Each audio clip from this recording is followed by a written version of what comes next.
In this video, we'll show you some of the critters that have either successfully or unsuccessfully tried to get into this section of a hollow tree in which we put a camera not too long ago. We have not successfully gotten anyone to actually come and live here, but quite a few critters have checked it out. This is a little eastern screech owl here that it's a different one. He's going to leave and then come back. That's over a 2-week period that he left and then he came back. So not a lot of activity from him, but some interest, and it's the right time of year. This is in the late fall here.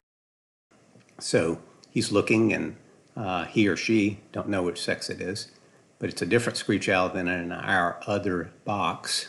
We can tell by the markings on his upper eyelid are different. And then coming up here, you'll see a ringtail make a brief appearance. And then a squirrel makes a little longer appearance and checks things out. The squirrel comes periodically, and this one's a male. Some females come.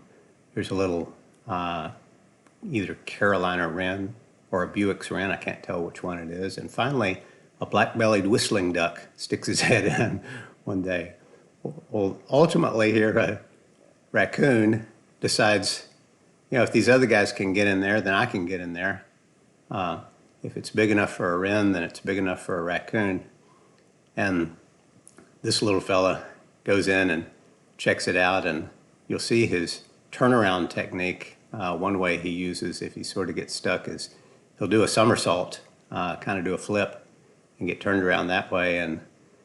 And after this one's checked it out, then we find that if this little hollow tree is big enough for one raccoon, then it's big enough for 2 raccoons.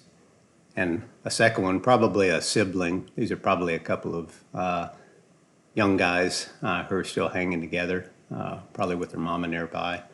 And here comes the second guy. And so they just, when they run out of room, they just stack themselves.